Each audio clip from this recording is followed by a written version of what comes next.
Hey everyone, this is Mike. Before we get started, I just wanted to remind you, safety first. We're going to be pulling the 200 plus volt fuse on the back of this thing. I'm going to show you how to do that, and please remember to do that one.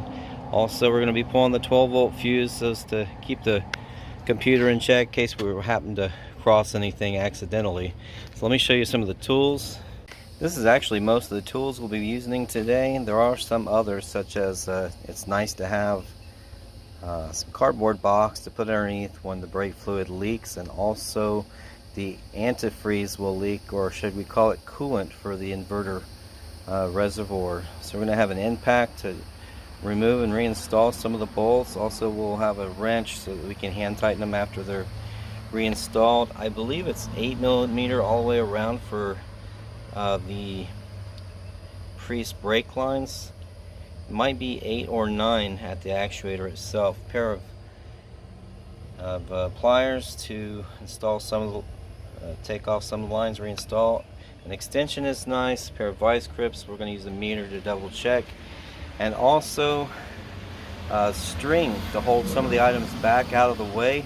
It's good to have. Also, you might have on hand some Teflon tape. And you definitely want to have brake fluid, Toyota approved brake fluid. I believe that's .3, but don't hold me to it. And also Toyota approved coolant. Now the radiator coolant and the inverter pump coolant are interchangeable. So if you have some for your radiator and it's Toyota approved, I believe that's the pink stuff, but verify it with the bottle. That will work in your inverter coolant pump as well. Also, you want to have a brake vacuum bleeder. Priuses do not pump when the actuator's down. They don't pump when the actuator's up. It has its own pump, so it doesn't rely on us. So the pump method of bleeding brakes no longer works. So you definitely want to have a hand pump. And also the Teflon tape, as I said before, that's helpful on the back brakes, not totally necessary on the front brakes, but it helps seal some of the leaks so that it pumps up better. Alright, so let's dig into this. Okay, so we're going to open the trunk compartment and pull it out. Just set it aside for now. And then also the plastic part just ducks back, and with that opened up, you can reach in here and you're going to pull up and down. That is, lever it down counterclockwise, and then it just pulls right out. So we're going to leave that there. Okay, with that 220 plug removed, we can remove the battery, disconnect the battery. You can either pull it from the firewall, or you can, if you squeeze this clip and wiggle it, you can pull it out. Let me show you the clip. Clip's on the back side, so you just stretch all the way in there, pinch that clip, and really pull, and you see how heavy a wire. But that's an alternate disconnect where you don't need any tools.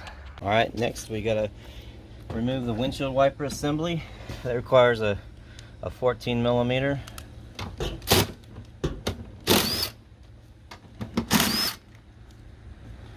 This pulls right off.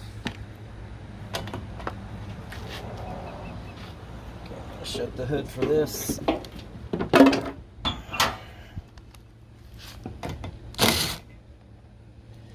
Alright, put these bolts right here temporarily. Give them a good pull.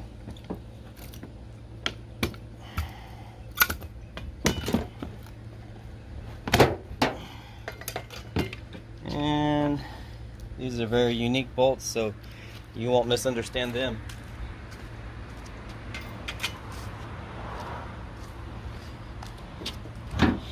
Alright, so we're going to open this back up. Alright, next we're going to get rid of this little shroud. And it pulls towards you, and you kind of scissor it in to get it past the hood. And then we've got some 10mm bolts in here.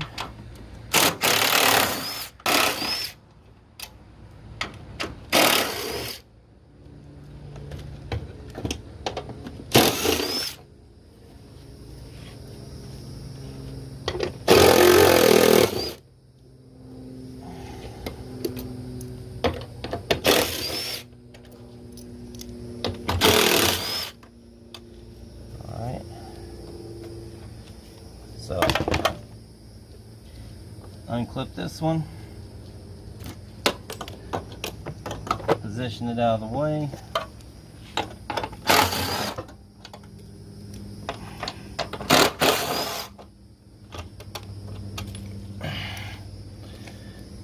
Again, the ones on top, very unique. They have an oversized washer. Alright, so we're going to pull this whole windshield wiper assembly out.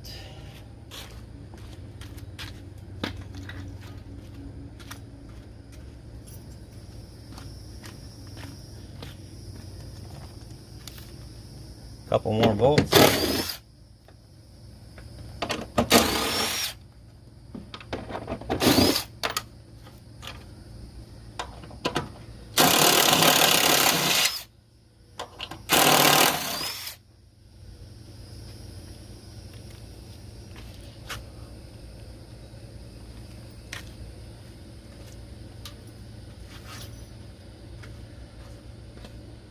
Okay, remove this whole shroud.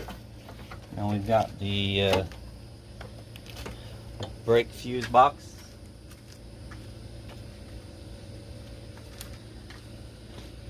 So my brake fuse box is missing the cover. I've already taken one of these bolts out. Alright, so try. Position this up out of the way.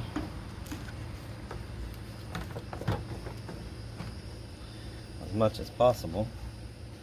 I'm going to remove this whole panel.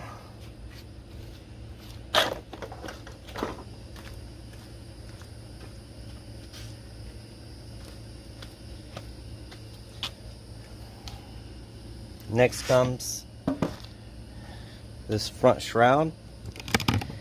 Now, someone has lost all of my caps.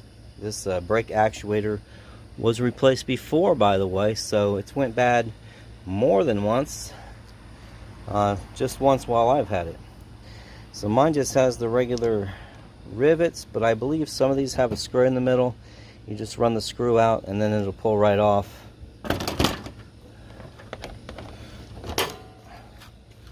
Place that out of the way. Now comes the fun inverter. And while doing this, mine snapped a bolt right here.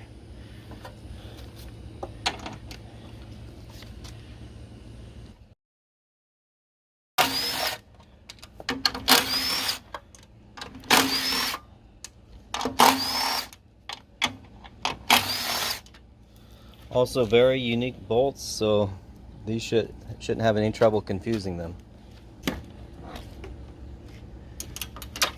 Alright, so we're going to pull this inverter cover lid. Definitely don't want to work on this while it's wet outside. You can use a multimeter. I'd set it at 1000 volts. And these wires right here are coming from the battery, so check across all three. Okay, we're going to go from this one to this one. So no voltage across all three. That means it's had time to dissipate from the capacitors. Now this next step is very important. There's a lot of little wires in here that you're going to have to pull. So let me show you. I'm going to take this off the stand. It'd be best if you can get your camera on your smartphone or any type of camera and take a picture of this, because you're going to be removing this harness, all these wires right here, and you see they have various colors, but they're not really labeled. So, you know, you see a red and a black. You see an orange wire down here, and then there's another black wire down here. These are all secondary wires, so you want to know exactly where they go. The red and the white, the red and the black is coming from your hybrid battery in the back, You're going to be removing these three, but you don't have to worry about them because they are held in place and they can only go in one spot.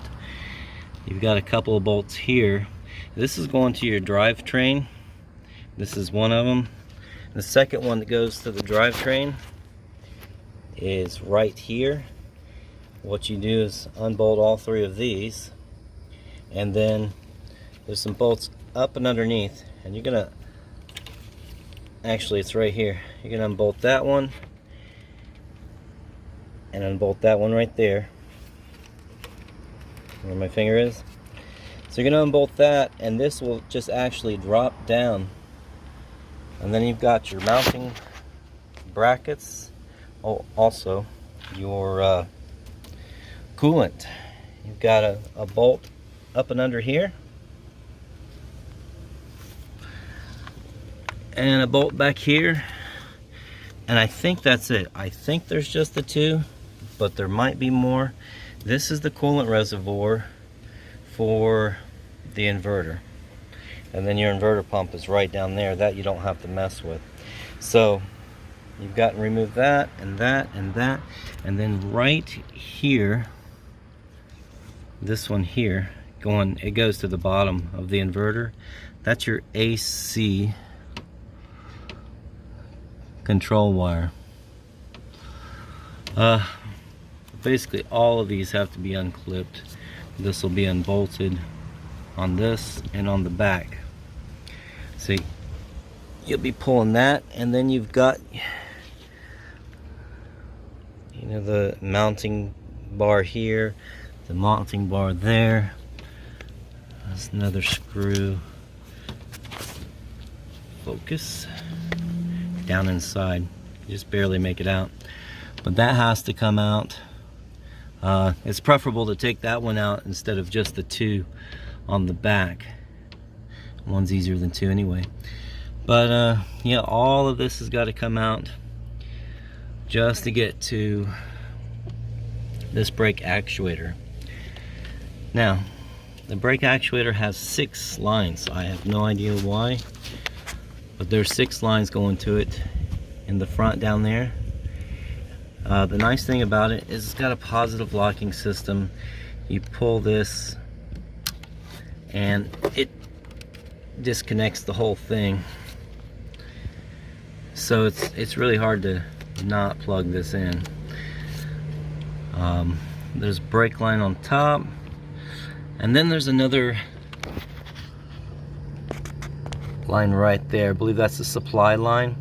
So you want to unpinch that. You're going to cover it up and, you know, get it out of the way.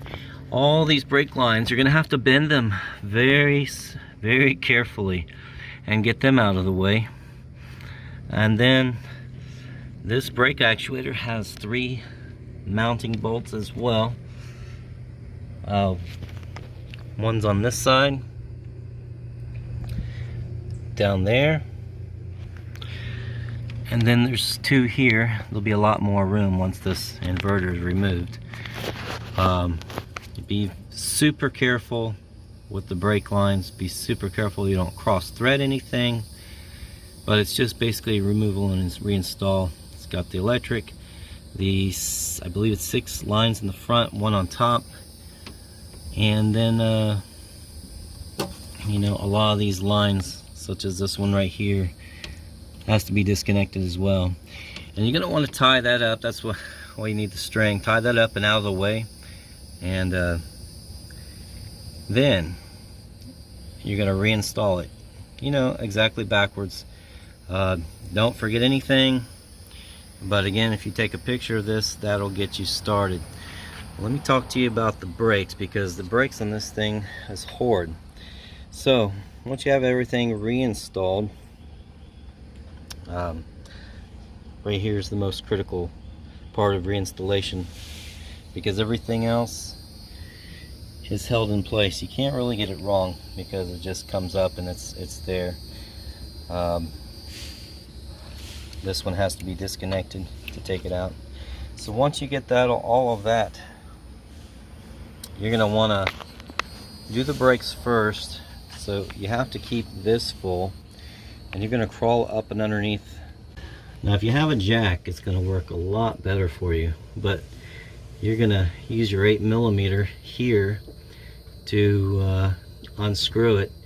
If I had to do it over again, I'd either replace these studs, bleeder screws, with longer ones, because there's not a lot of room. And if you're using a brake hose from Harbor Freight, you're going to want to put some electrical tape on it to take up some of the slack, so that it doesn't want to suck vacuum around the that little head there. Also, the Teflon tape, I think I mentioned that if you put Teflon tape around these threads, if you took it completely out, put Teflon tape around it, it would keep from having to push in on this. I could not get this thing to bleed, and what I had to do, as I said about the tape, I had to make a tighter fit on that head, and I actually had to unscrew it and push to get it to seal enough to hold a vacuum. And I just kept on squeezing the pump, and then I would open it up and kept on sucking it. But keep remembering, you probably need maybe a couple of bottles to bleed this sufficiently. I believe it's .3, but check, make sure it's Toyota approved. But yeah, Teflon tape would have made this a lot easier. Also, if these were longer, so they're so short, it just doesn't give you any room to have a wrench in there and the plastic and unscrewing it. And if you don't know how to bleed brakes, this is not something you want to do. But again, I pushed on it to keep pressure and unscrewed it, and I got it done without different studs. The front, on the other hand, has a much longer stud, and the bite and the threads is a lot different. I don't know if this has been replaced or just because it's a caliper, you know, in the back's drum brakes, if that made a difference, but the quality of the bleed screw is 100% better in the front than in the back, so keep that in mind. It could have been replaced. Again, I'm not the first person to replace this brake pressure actuator. They might have replaced these screws, but if I had to do it over again, I'd definitely use Teflon tape, or I'd buy new bleed screws with a longer head on it to make life a lot easier. But I still might use the Teflon tape. Anyway, that's that. And let me show you the last step.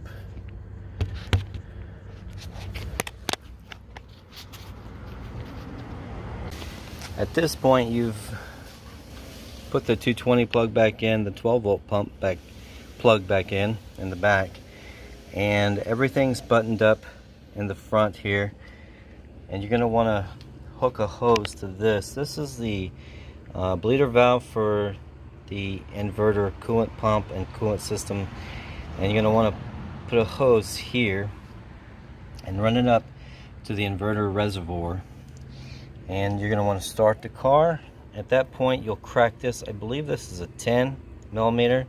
Don't hold me to it, but what's going to happen when you crack this, the inverter coolant's going to run up and over into here, and it's going to flush all the bubbles out, which is really nice, because trying to get all the bubbles out without this little attachment can be rather difficult. Anyway, that should take care of everything. Make sure all your fluids are topped up. Might as well check your oil while you're at it. Like and subscribe, and if you want to see a video on how to replace various cells in the hybrid battery, just let me know. I've done it before. It's not that hard. Whole lot easier than doing this job. Alright, see ya. Cheers. So here's the black vacuum brake bleeder that I used on this. You want to have this one full, a little bit above the hose that's inside of there, to keep things from air from siphoning back. And this one in particular fit the front quite well, but in the back I had to add some electrical tape to it to keep it from opening up and causing a vacuum leak around the head of that bleed screw. Also, Teflon tape on the back side of the bleed screw would be an amazing amount of help. But that's it. You can use one of these tools to greatly assist you in bleeding out the brakes. When this gets full, you just empty it somewhat and then check your reservoir in the front again to make sure it doesn't leak out, otherwise you just sabotage everything that you were trying to accomplish.